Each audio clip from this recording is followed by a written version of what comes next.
नमस्कार दोस्तों, स्वागत है आप सभी का। यहाँ हम विजन आईएएस की जो टेस्ट सीरीज है इसको छोटे छोटे सेगमेंट में पूरा का पूरा डिस्कस करेंगे। तो पहला क्वेश्चन ये कहता है कि एक भारतीय सिटीजन है, उसने 2015 में अपनी सिटीजनशिप छोड़ दी। एक भारतीय सिटीजन है जिसने 2015 में क्या किया, अपना सिटीजनशिप छोड़ दिया। उस समय उसका बेटा जो था वो 10 साल का था। इसका मतलब उस समय उसका बेटा वयस्क नहीं हुआ था, 18 वर्ष का नहीं हुआ था, वो माइनर था। तो अब पूछ रहा है कि वर्तमान में मतलब 2022 अगर अभी है तो इस समय उसके बच्चे के पास कौन कौन अधिकार है। तो आप सोचो 2015 में उसका बच्चा कितने सालों का था, 10 साल का था। 2000 ये कितना है, 22 है, तो 7 साल और उसका बढ़ गया होगा। मतलब अभी भी उसका बच्चा 18 वर्ष का नहीं हुआ है।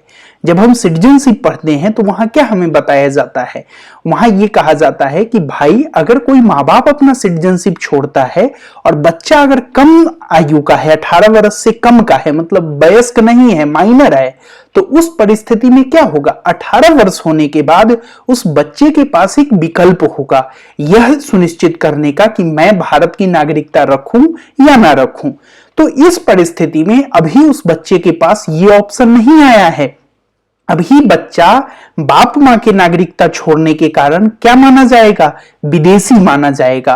और इस परिस्थिति में उसके पास वही फंडामेंटल राइट्स होंगी जो भारतीय संविधान के द्वारा एक विदेशी को दिया जाता है। तो अब हम देख लेते हैं कि कौन कौन राइट भारतीय संविधान सिटीजन को देती है, कौन कौन राइट विदेशी को देती है। फिर इस प्रश्न को देखेंगे, हलवा हो जाएगा।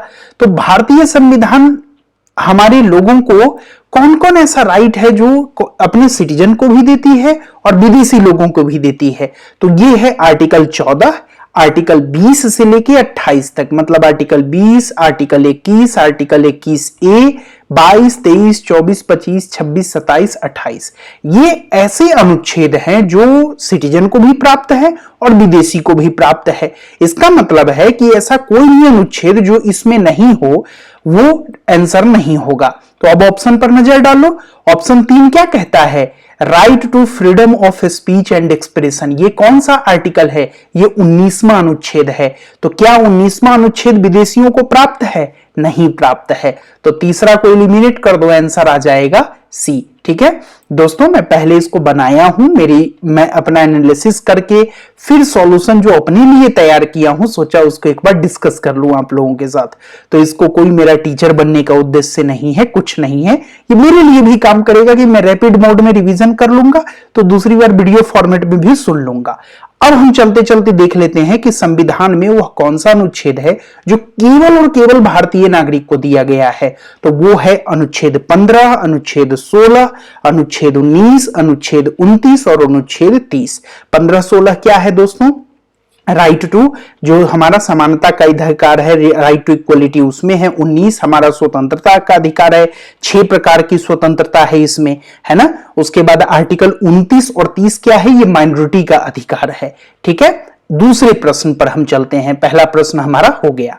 दूसरा प्रश्न है कंसीडर द फॉलोइंग ऑब्जेक्टिव। ठीक है, इसमें से मूलतः यह बताना है कि प्रियम्बल में इनमें कौन सा ऑब्जेक्टिव जो है वो स्टेटेड मतलब है। तो अब बताओ, प्रियम्बल जब आप पढ़े होंगे तो उसमें जस्टिस और लिबर्टी की, न्याय 3 प्रकार की बात की गई है। कौन कौन न्याय भाई, सोशल, इकोनॉमिक एंड पॉलिटिकल, सामाजिक न्याय, आर्थिक न्याय और राजनीतिक न्याय, 3 तरह की न्याय की बात की गई है। बहुत सही बात है। स्वतंत्रता यानी लिबर्टी कितने तरह की चर्चा की गई है, 5 तरह की लिबर्टी का चर्चा किया गया है। कौन कौन, थॉट का, एक्सप्रेशन का, फेथ का, बिलीफ का और वर्शिप का। ठीक है, तो अब बताओ क्या इकोनॉमिक स्वतंत्रता की बात की गई है, कहीं नहीं की गई है। तो दूसरा क्या होगा, आपका कट जाएगा। ठीक है, तो दूसरा जब आप काट दोगे तो उस परिस्थिति में बी ऑप्शन एलिमिनेट हो गया, डी हो गया। और वही पॉलिटिकल जस्टिस, तो हाँ भाई न्याय 3 प्रकार का था। कौन कौन, सामाजिक न्याय, आर्थिक न्याय और राजनीतिक न्याय। तो राजनीतिक न्याय पॉलिटिकल जस्टिस होगा। उसके बाद इक्वलिटी ऑफ स्टेटस, यस इसका भी चर्चा है। Equality of status, dignity of individual, unity and integrity of the nation. तो इसका मतलब 1, 3, 4 इसका सही जवाब होगा। ठीक है दोस्तों, इस टेस्ट का बेनिफिट आप ज्यादा तभी उठा पाओगे जब आप भी एक बार इस टेस्ट को दोगे और फिर इस डिस्कशन को सुनोगे। आगे हम बढ़ते हैं, प्रश्न तीसरे को देखते हैं। तीसरा प्रश्न कहता है कि मान लो अनुच्छेद 356 के अंतर्गत प्रेसिडेंट रूल लग जाता है। इस प्रश्न को पता है मैं गलत किया था बनाने में, और कहां गलत किया था वो लिखा भी हूं। तो प्रेसिडेंट रूल जो है 356 के अंतर्गत जब लगता है तो इसमें से क्या है, अब बताइए। There is no maximum period prescribed for its operation. क्या इसके मैक्सिमम ऑपरेशन का कोई भी मतलब पीरियड जो है वो डिस्क्राइब नहीं है? ये बिल्कुल गलत चीज है ना, इसको ध्यान रखिएगा। अब हम बात करते हैं कि ठीक है भाई, अगर मैक्सिमम पीरियड डिस्क्राइब नहीं है तो मैक्सिमम पीरियड अगर डिस्क्राइब है कहीं पर तो वो कितना है? तो दोस्तों आपको पता होगा मैक्सिमम पीरियड कितना है, 3 साल का है। उसमें भी 3 साल एक बार में नहीं बेनिफिट लिया जा सकता है ना, 3 साल को पीरियोडिक रूप से हर 6 महीने पर पार्लियामेंट से क्या कराना होगा, उसको हर 6 महीने पर पार्लियामेंट से अप्रूवल लेना होगा, तब जाकर के मैक्सिमम 3 वर्ष तक के लिए हो सकता है। दूसरा ऑप्शन कहता है when it is imposed the president can assume to himself any of the power vested in the governor. ये कहता है जब अनुच्छेद 356 के तहत प्रेसिडेंट रूल लगता है तो गवर्नर की सारी शक्तियां प्रेसिडेंट के अंदर मान लो समाहित हो जाती है। पता है मैंने इस ऑप्शन को गलत मान लिया था क्योंकि मैं गवर्नर को विधानसभा जो होती है ना, स्टेट लेजिस्लेटिव असेंबली, उससे कंफ्यूज कर दिया था। तो अब मैं उम्मीद करता हूं आप ऐसी गलती नहीं करेंगे, है ना। तो ये प्रश्न सही है, गवर्नर की पावर किसको चली जाती है, प्रेसिडेंट को चली जाती है। और राज्य विधानसभा यानी स्टेट लेजिस्लेटिव असेंबली की पावर किसको चली जाती है, वो पार्लियामेंट को चली जाती है। ठीक है, मैं कंफ्यूज हो गया था, आप मत होना। ओके, आगे बढ़ते हैं हम। और अभी मैं बता दिया कि प्रेसिडेंट रूल जब लगता है तो 2 महीने के अंदर दोनों हाउस से अप्रूव कराना पड़ता है। अगर मान लो जो है राज्यसभा है, लेकिन राज्यसभा तो कभी नहीं विघटित होती है, लेकिन अगर लोकसभा का विघटन हो गया रहता है तो उस परिस्थिति में राज्यसभा अपनी अनुमति दे देगी, और जब लोकसभा रिकॉन्स्टिट्यूट होकर के आएगी उस समय 30 दिन के अंदर उसके फर्स्ट सिटिंग से लोकसभा से भी इसको पास कराना होता है। अब हम चौथे प्रश्न पर आते हैं। चौथा प्रश्न हमारा है E9 पार्टनरशिप के बारे में। किसके बारे में, E9 पार्टनरशिप के बारे में। तो ये क्वालिटी एजुकेशन से संबंधित है। सबसे इंपॉर्टेंट जो बात इसमें याद करने लायक है ना, वो ये है कि E9 पार्टनरशिप जो है ये कोई नई पार्टनरशिप नहीं है, ये यूनेस्को का एजुकेशन फॉर ऑल से संबंधित है। और एजुकेशन से संबंधित कौन सा SDG है, SDG नंबर 4 जो है वो एजुकेशन से संबंधित है। पहला किससे संबंधित है, पहला नो पॉवर्टी है, गरीबी नहीं। दूसरा क्या है, जीरो हंगर। तीसरा क्या है, गुड हेल्थ एंड वेलबींग। और चौथा क्या है हमारा, एजुकेशन, क्वालिटी एजुकेशन, है ना। तो चौथा SDG किससे, एजुकेशन से संबंधित है। और ये जो E9 पार्टनरशिप है किसका है, यूनेस्को का है। क्यों है, एजुकेशन फॉर ऑल के लिए है। कब से हो रहा है, 1993 से हो रहा है। ठीक है, कौन कौन है इसमें, इंडिया है, इंडोनेशिया है, पाकिस्तान है, बांग्लादेश है, चाइना है, इजिप्ट है, नाइजीरिया है, ब्राजील है, मैक्सिको है। अब इसमें ध्यान देने वाली बात यह है कि आप सोचोगे इतने कंट्री का नाम मैंने क्यों लिखा, इसलिए भी लिखा क्योंकि इसमें भारत भी है और पाकिस्तान भी है। तो अगर दोनों है तो हो सकता है जब हम एग्जाम में टिक लगाएंगे ना तो उस समय इसको इग्नोर कर देंगे कि नहीं शिक्षा के मामले में भारत पाकिस्तान साथ कैसे खड़ा हो सकता है, बट ध्यान रखना इसमें पाकिस्तान भी है। ठीक है, पांचवा प्रश्न क्या है, the second schedule of the constitution contain the administrative provision. मतलब दूसरी अनुसूची, संविधान में कुल कितनी अनुसूची है, 12 अनुसूची है। पहली अनुसूची किससे संबंधित है, पहली राज्य और उसके नाम क्षेत्र से संबंधित है। दूसरा किससे, पैसा पैसा, पैसा पैसा क्यों करती है तू, पैसे पे क्यों मरती है। ठीक है, तो दूसरा किससे, पैसा से संबंधित है। तीसरा ओथ से संबंधित है। चौथा राज्यसभा में सीट से संबंधित है। तो दूसरा जो पैसा से संबंधित है उसमें किसका किसका जिक्र किया गया है, तो दोस्तों ध्यान रखना उसमें प्रेसिडेंट का जिक्र किया गया है तो गवर्नर का जिक्र किया गया है। उसमें स्पीकर और डिप्टी स्पीकर लोकसभा का जिक्र है तो उसमें डिप्टी स्पीकर और स्पीकर विधानसभा का जिक्र है, उसमें चेयरमैन और डिप्टी चेयरमैन। राज्यसभा का जिक्र है तो चेयरमैन और डिप्टी चेयरमैन। अगर विधान परिषद यानी स्टेट लेजिस्लेटिव काउंसिल है किसी राज्य में तो उसका जिक्र है। उसमें जजेज जो है सुप्रीम कोर्ट और हाई कोर्ट, उनका जिक्र है। और सबसे इंपॉर्टेंट कैग का जिक्र है। ठीक है, तो अब आओ हम छाट लेते हैं। इसको याद कैसे रखोगे? आंख बंद करके सोचो एक बार। पार्लियामेंट के कितने अंग हैं? संविधान के अनुच्छेद 89 के अंतर्गत 3 है ना पार्लियामेंट के कॉम्पोजिशन में। लोकसभा है, राज्यसभा है और प्रेसिडेंट है। तो प्रेसिडेंट होगा, लोकसभा का स्पीकर होगा, डिप्टी स्पीकर होगा, राज्यसभा का चेयरमैन होगा, डिप्टी चेयरमैन होगा। जब ये 3 ऊपर का होगा तो राज्य में क्या होगा? राज्य में गवर्नर होगा। राज्य विधानसभा यानी स्टेट लेजिस्लेटिव असेंबली का स्पीकर डिप्टी स्पीकर होगा। स्टेट लेजिस्लेटिव काउंसिल यानी विधान परिषद का चेयरमैन और डिप्टी चेयरमैन होगा। कोई दिक्कत इसमें नहीं। जब ये सब याद हो गए तो जज होंगे किसके भाई? सुप्रीम कोर्ट और हाई कोर्ट के। और अंत में एक कैग है। कौन है? कैग है, controller and auditor general of India. कौन है अभी के कैग? गिरीश चंद्र मुर्मू है। ठीक है, तो अब इसमें आ जाओ। क्या जजेज ऑफ हाई कोर्ट होंगे? बिल्कुल होंगे। Controller and auditor general of India होगा? एकदम होगा। क्या मेंबर ऑफ पार्लियामेंट का इसमें जिक्र है? नहीं है। तो 1 होगा, 2 होगा, लेकिन 3 नहीं होगा। आप देखो आंसर आपका आ गया। ठीक है, 3 को काट दो और 1 2 होगा तो आंसर क्या आ गया? ए आ गया। और मेंबर ऑफ यूपीएससी का भी इसमें जिक्र नहीं है। तो जो जो जिक्र है उसको एकदम याद कर लो। कौन कौन है? एक बार और चलते चलते याद कर लो। प्रेसिडेंट है, लोकसभा का स्पीकर डिप्टी स्पीकर, राज्यसभा का चेयरमैन डिप्टी चेयरमैन, विधानसभा की अगर हम राज्य की बात करें तो गवर्नर, विधानसभा यानी स्टेट लेजिस्लेटिव असेंबली का speaker deputy speaker, state legislative council का चेयरमैन डिप्टी चेयरमैन, और जजेज सुप्रीम कोर्ट हाई कोर्ट के, और controller and auditor general of India. छठा क्वेश्चन क्या है? Since independence many laws have been enacted by a state to give effect to the various DPSP part 4 of the constitution. मतलब जब से हमारा ये देश आजाद हुआ तब से डीपीएसपी जो क्या है? इंस्ट्रूमेंट ऑफ इंस्ट्रक्शन है। राज्य के संचालन के लिए उसमें तत्व शामिल हैं, है ना, जो राज्यों को फॉलो करना चाहिए। हालांकि उन पर बाध्यता नहीं है, बट फिर भी क्या होगा? वेलफेयर स्टेट बनने की दिशा में उनको उसका लागू करना होगा उस चीज को। तो उस दिशा में बहुत सारे कानून बनाई है हमारी जो पार्लियामेंट है वो। तो अब कहने की बात यह है कि in this context consider the following statement. इनमें कौन सा कानून जो है वो सही रूप से सम्मिलित है? तो the wild life protection act 1972 and forest conservation act 1980 जो है वो आर्टिकल 50 से संबंधित है। ये तो 2020 या 21 का प्रीवियस ईयर प्रश्न है कि न्यायपालिका को कार्यपालिका से अलग कौन करता है? तो अनुच्छेद 50 करता है। तो इसमें तो भाई पर्यावरण का जिक्र ही नहीं है, तो पहला गलत हो जाएगा। तो अब सवाल उठता है कि भाई ठीक है, अनुच्छेद 50 में न्यायपालिका को कार्यपालिका से अलग करने की बात की गई है, लेकिन एनवायरनमेंट का जिक्र किसमें है? हमको तो 48 याद आ रहा है। नहीं, 48A में है। एनवायरनमेंट का जिक्र किसमें है? 48A में है। तो 48 में क्या है बॉस? उसमें काउस वगैरह का जो स्लॉटर है उसको रोकने की बात की गई है ना। तो 48 में क्या है? काउस के स्लॉटर को रोकना है। 48A में क्या है? एनवायरनमेंट को प्रोटेक्ट करना है। 50 में क्या है?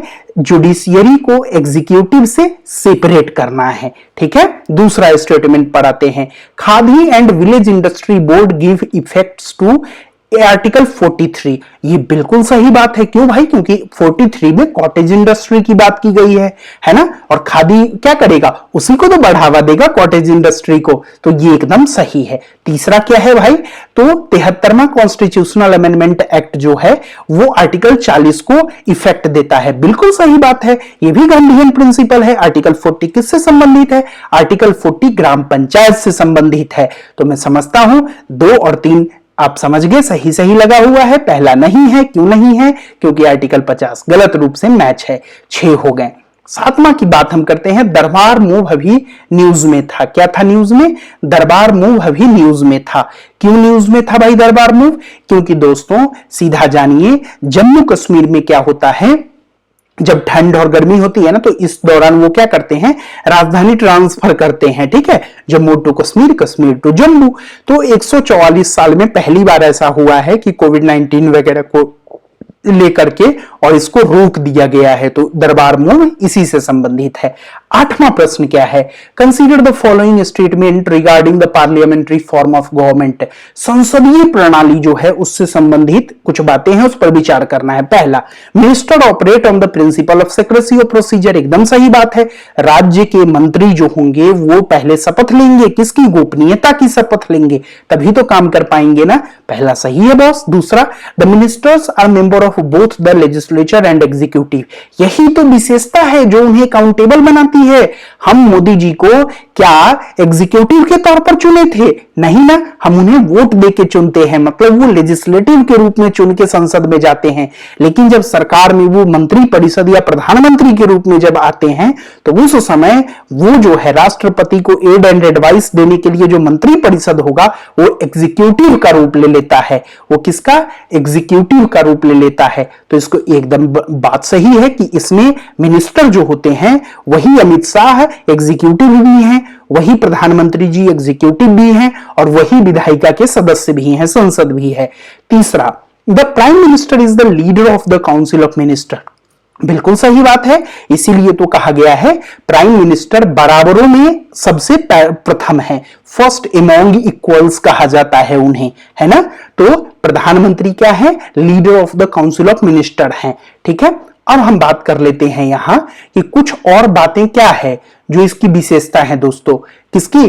पार्लियामेंट्री फॉर्म ऑफ गवर्नमेंट की। तो इसमें नॉमिनल हेड भी होता है और रियल हेड भी होता है। नॉमिनल एग्जीक्यूटिव कौन है हमारे देश में? हमारे राष्ट्रपति जी, नाम मात्र के राष्ट्र के प्रमुख है। वास्तविक सत्ता किसके हाथ में है? रियल एग्जीक्यूटिव, प्रमुख कार्यकारी जो है हमारे प्रधानमंत्री जी, उनके हाथ में है। दूसरी विशेषता क्या है? कलेक्टिव रिस्पॉन्सिबिलिटी है, सबकी सामूहिक जिम्मेदारी है। इससे संबंधित एक महत्वपूर्ण बात है, सारी मंत्रियों की सामूहिक जिम्मेदारी लोकसभा के प्रति होती है, लेकिन व्यक्तिगत जिम्मेदारी जो मंत्रियों की होती है वो राष्ट्रपति जी के प्रति होती है। तीसरा, मेजॉरिटी पार्टी रूल होता है। इसमें क्या होता है दोस्तों? जो पार्टी बहुमत में है वो रूल करेगा। चौथा, पॉलिटिकल होमोजेनिटी होता है। जाहिर सी बात है, इसमें क्या है, आप एक तरह से कहो ना, मतलब बहुत तरह का मिक्सचर आपको नहीं देखने को मिलेगा, है ना। जिसका बहुमत है, अभी जैसे देख लो सो कॉल्ड भगवा रंग छाया हुआ है ना। उसके बाद डबल मेंबरशिप की अगर हम बात करें तो इसमें अभी हमने चर्चा किया कि वही व्यक्ति एग्जीक्यूटिव का भी मेंबर होता है, वही व्यक्ति लेजिस्लेटिव का भी मेंबर होता है। लीडरशिप ऑफ पीएम होता है। कौन लीडर है इन सब का? तो प्राइम मिनिस्टर लीडर होता है पूरे के पूरे काउंसिल ऑफ मिनिस्टर का। सेकेंड लास्ट क्या है? Dissolution of lower house. यहां जो है निम्न सदन यानी लोक सदन जो है, लोअर हाउस लोकसभा, उसका डिसोल्यूशन होता है, विघटन हो जाता है। और सबसे अंतर बात क्या है? सिक्रेसी। इन सबको जो भी मंत्री होते हैं उनको कैसे? गोपनीयता के सिद्धांत पर कार्य करना होता है। ठीक है, मैं समझता हूं एकदम अच्छे से समझ आ गया। क्वेश्चन नंबर 9 हम देखते हैं। With respect to effect of national emergency on fundamental right consider the following statement. मतलब जब नेशनल इमरजेंसी लगता है तो उस समय फंडामेंटल राइट पर किस प्रकार का प्रभाव पड़ता है। तो मैं समझता हूं इसमें आपको बिल्कुल समझना चाहिए। पहला नंबर 2 चीज याद कर लो। क्या 20 और 21 आर्टिकल ऐसा है, कौन कौन? 20 और 21 आर्टिकल ऐसा है जो बेशक इमरजेंसी लग जाए लेकिन उस समय भी वो इन्फोर्सेबल रहेगा। जिस समय इमरजेंसी भी लग जाए फिर भी वो इन्फोर्सेबल रहेगा। और दूसरा, आओ पहले ऑप्शन को देख लेते हैं। When national emergency is proclaimed article 19 is automatically suspended. नहीं, आर्टिकल 19 तब तक सस्पेंड नहीं होगा जब तक प्रेसिडेंट जो है उसको बजाते नोटिफाई नहीं करेंगे कि भाई आर्टिकल 19 सस्पेंड होता है, तब तक वो सस्पेंड नहीं होगा। एक और चीज यहां ध्यान रखना, यहां पूरा का पूरा अनुच्छेद सस्पेंड नहीं होता, बस उसका इन्फोर्समेंट सस्पेंड होता है। जैसे हम कहते हैं ना, पुलिस खड़ी रही लेकिन मूक दर्शक रही, उस प्रकार का होगा। ठीक है, और वो अनुच्छेद रहेगा, अनुच्छेद सस्पेंड नहीं होगा, उसका क्रियान्वयन जो है, उसका प्रवर्तन, उसका इन्फोर्समेंट सस्पेंड हो जाएगा। तो पहला गलत हो जाएगा कि आर्टिकल 19 ऑटोमेटिकली सस्पेंड नहीं होगा। दूसरा क्या है? During a national emergency A presidential order suspending enforcement of any fundamental requires parliamentary approval. बिल्कुल सही बात है, राष्ट्रपति जी जो भी करेंगे बाद में पार्लियामेंट को क्या होगा? उसको अप्रूवल करना होगा। तो 19 के सस्पेंशन से संबंधित कौन है? अनुच्छेद 358 है। और 20-21 से संबंधित कौन है? अनुच्छेद 359 है। ठीक है, आगे बढ़ते हैं। अब हमारा है क्या, क्वेश्चन नंबर 10। क्वेश्चन नंबर 10 क्या कहता है, who among the following was not a member of the drafting committee of the constituent assembly. तो हम सबको पता होगा कि संविधान सभा के लीगल एडवाइजर, सब कॉन्स्टिट्यूशनल एडवाइजर कौन थे, BN राव साहब थे, जिन्होंने फर्स्ट ड्राफ्ट भी हमारे संविधान का तैयार किया था। ठीक है, तो इसको ध्यान रखिएगा। सबसे इंटरेस्टिंग बात है, ये ड्राफ्ट कमिटी क्यों इंपॉर्टेंट है, क्योंकि 165 दिन के मतलब जो ये बैठक हुआ था हमारा पूरा का पूरा संविधान सभा का 165 सीटिंग हुआ था, उसमें से 114 सीटिंग पर केवल और केवल ड्राफ्ट पर डिबेट हुआ था। ठीक है, तो इसको ध्यान रखिएगा। ठीक है, 11 नंबर क्या है, which of the following statement is correct regarding constituent assembly. संविधान सभा के बारे में क्या सही है, क्या संविधान सभा पूरी तरह से संप्रभु निकाय थी? बिल्कुल सही बात है, संविधान सभा पूर्णतः संप्रभु थी। दूसरा, क्या वो इनडायरेक्टली इलेक्टेड थी? हाँ भाई, वह इनडायरेक्टली इलेक्टेड थी, partially indirectly, partially directed elected थी, नॉमिनेटेड है ना। It became the first parliament, बिल्कुल सही। हमारे संविधान में पहला संविधान संशोधन किसने किया था? चुनाव तो 1952 में रिजल्ट आया और संविधान मतलब लोकसभा में लोग चुन के गए, लेकिन पहला संविधान संशोधन तो हम पढ़ते 1951 में ही हो गया था। तो वो कौन किया था? वो कॉन्स्टिट्यूएंट असेंबली ही तो किया था। तो तीनों इसमें सही है। 12 नंबर प्रश्न क्या है, consider the following statement with reference to right to freedom of religion. Article 25 से 28 में जो धार्मिक स्वतंत्रता का अधिकार दिया गया है, उसमें से उसके बारे में विचार करना है और सही चुनना है। पहला, they cover only religious belief but not religious practice and rituals.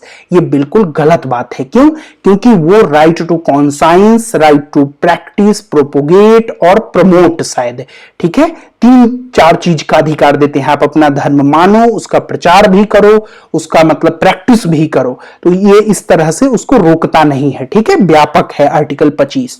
अब हम बात करते हैं दूसरे ऑप्शन का, no religious instruction shall be provided in any educational institution administered by the state. ये भी गलत बात है। क्यों? क्योंकि अनुच्छेद 28 के अंतर्गत 4 तरह के इंस्टीट्यूशन की बात की गई है। कौन कौन?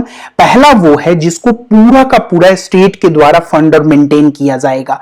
दूसरा वो है उसमें जिसमें पूरा का पूरा स्टेट का कंट्रोल होगा ना, उसमें आप किसी भी तरह का रिलीजियस इंस्ट्रक्शन जो है वो नहीं दे सकते। ठीक है। दूसरा टाइप होता है जिसको सरकार द्वारा एडमिनिस्टर किया जाता है, लेकिन उसको इस्टेब्लिश जो है ना, एडमिनिस्ट्रेड बाय स्टेट होता है, बट इस्टेब्लिशमेंट उसका ट्रस्ट या इंडाउनमेंट या बाकी सोसाइटी के अंतर्गत किया जाता है, तो वहां पर ये चीजें परमिट है। तीसरा है रिकॉग्नाइज्ड बाय स्टेट, तो वहां वॉलंटियरी रूप से, स्वैच्छिक रूप से ये चीजें हो सकती है। और चौथा है रिसीविंग, सरकार अगर उसको किसी प्रकार की कोई सहायता, एड दे रही है, उस परिस्थिति में वो क्या होगा? वॉलंटियरी होगा। ठीक है। तो 4 प्रकार का इंस्टीट्यूशन है। एक जिस पर पूरा का पूरा सरकार उसको मेंटेन करती है, वहां कोई रिलीजियस इंस्ट्रक्शन नहीं होगा। एक जिसको एडमिन सरकार कर रही है, लेकिन वो एस्टेब्लिश सोसाइटी या ट्रस्ट या इंडाउनमेंट के अंतर्गत हुआ है, वहां पर वो परमिटेड है। और 2 केस है जहां पर एक क्या है, एक स्टेट उसको रिकॉग्नाइज कर रखा है, और दूसरा क्या है, दूसरा वो सरकार से फंड, एड, सहायता लेता है। इन दोनों में वॉलंटियरी है, आप किसी को जोर जबरदस्ती नहीं कर सकते, लोग स्वेच्छा से कर सकते हैं। तो इस प्रकार से इसका आंसर डी होगा। ना पहला सही था ना दूसरा सही था। 13 नंबर प्रश्न है, which of the following is essentially not feature of a federal polity. तो इसमें फेडरल पॉलिटी में कौन फीचर नहीं है? तो आप सोचो, भारत क्या है? क्वासी फेडरल है ना, लेकिन डुअल सिटीजनशिप है क्या हमारे यहां? नहीं है। डुअल सिटीजनशिप अमेरिका में देखा जाता है, लेकिन फेडरल होने के लिए डुअल सिटीजनशिप का होना दिए गए विकल्पों में एकदम अनिवार्य नहीं है। ठीक है। क्यों भाई? क्योंकि सबसे बड़ी विशेषता फेडरल की होती है ना, कभी भी ध्यान रखना, फेडरल संघ होने का सबसे बड़ा विशेषता है कि वहां शक्तियों का विभाजन, सेपरेशन ऑफ पावर कॉन्स्टिट्यूशन करता है, वो केंद्र पर निर्भर नहीं होता। ठीक है। जो यूनियन है ना, वहां आप देखोगे तो राज्यों के पास डेलीगेटेड पावर होती है, जबकि जो संघ है वहां पर जो राज्य है उसके पास कॉन्स्टिट्यूशन जो है वो पावर को सेपरेट करके देता है। तो हमारे यहां 3 लिस्ट है ना, यूनियन लिस्ट, स्टेट लिस्ट और कंकरेंट लिस्ट।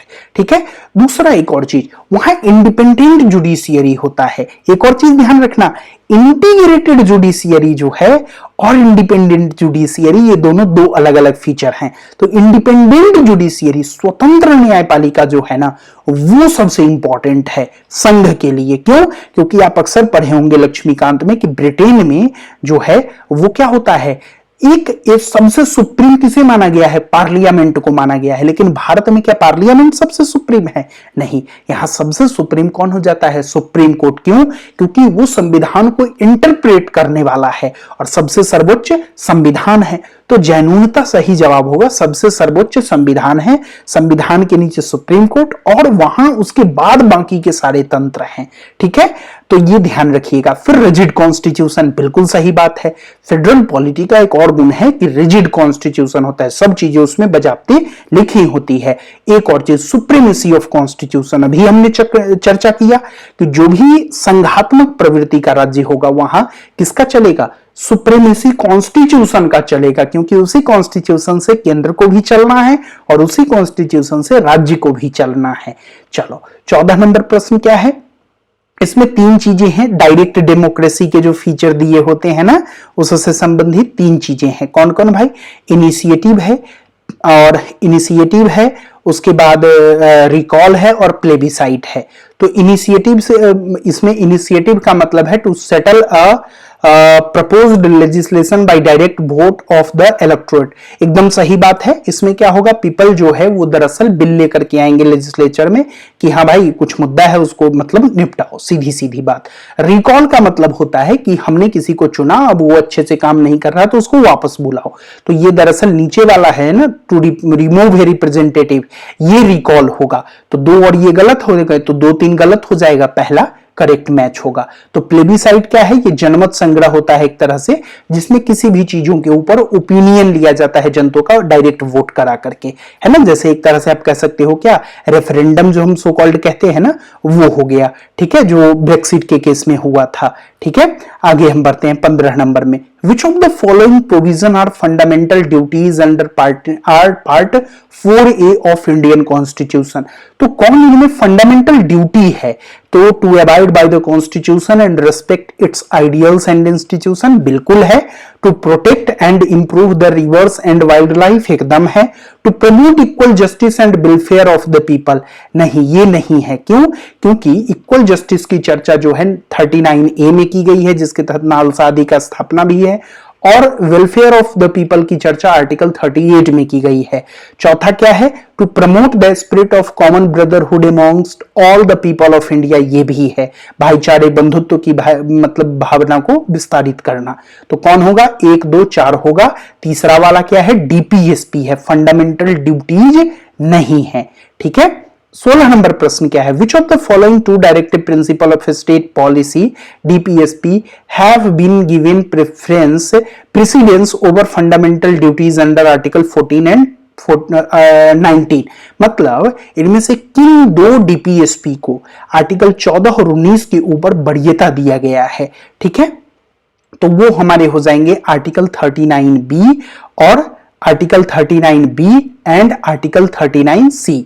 आर्टिकल 39B किससे संबंधित है?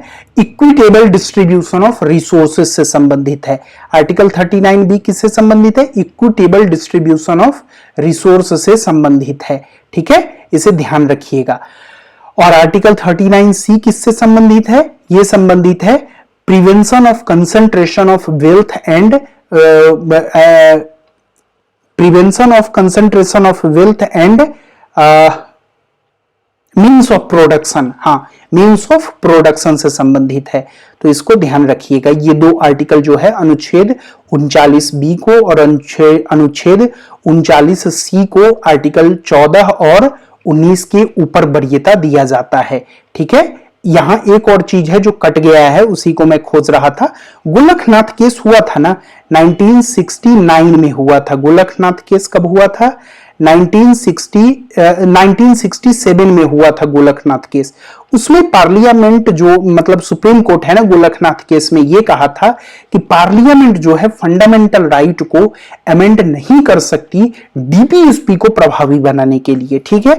लेकिन उसके बाद पार्लियामेंट ने रिटेलिएशन किया और 25वां संविधान संशोधन अधिनियम लेकर के आया और अनुच्छेद 31C को इंसर्ट किया और अनुच्छेद 31C के द्वारा 25वें संविधान संशोधन में पार्लियामेंट ने यह कहा कि 39B और C जो है ना वो अनुच्छेद 14, 19 और 31 से सुप्रीम होगा, ठीक है। फिर 42वां संविधान संशोधन आया और उसमें कहा गया कि अब किसी भी डीपीएसपी को मतलब जो है वो कोई भी डीपीएसपी 14, 19 और 31 से बड़ा हो सकता है।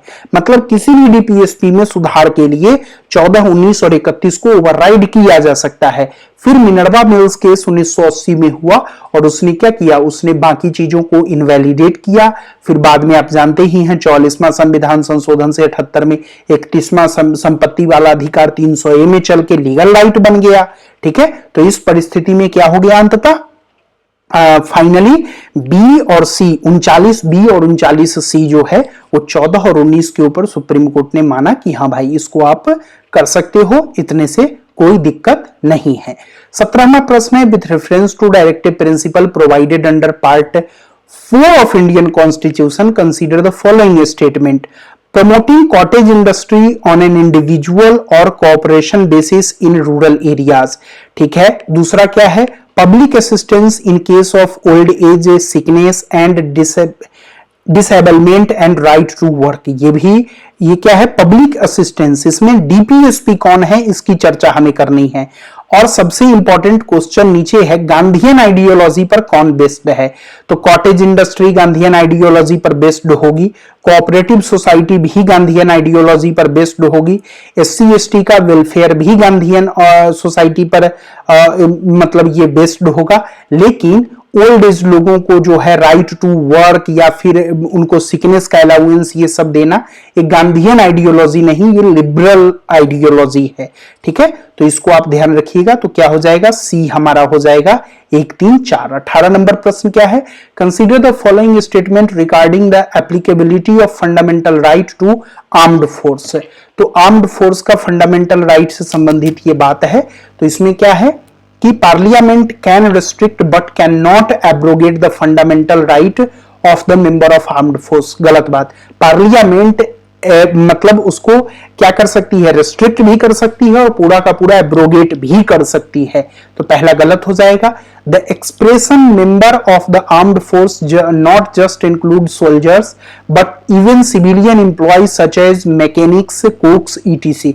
तो ये बात मतलब क्या है, सही है। जो आर्मी में मतलब मान लो नाई का काम करते हैं, खाना बनाने का काम करते हैं, तो सैनिक के अलावा वो लोग भी उस ऑर्गेनाइजेशन के पार्ट है और इस केस में उन पर भी ये चीजें जो है वो लागू होती है और जो मेंबर ऑफ आर्म्ड फोर्सेस है उसमें वो भी शामिल होते हैं। तो इसमें हम इतना ही रहने देते हैं 18 तक, फिर आगे हम चर्चा कर लेंगे, ठीक है। पहले बताइए आप लोग कैसा लग रहा है, अगर अच्छा लग रहा है तो कंटिन्यू रखेंगे, वरना अपेक्षा के अनुसार सुधार करेंगे। मिलते हैं अगले छोटे से टॉपिक में, धन्यवाद।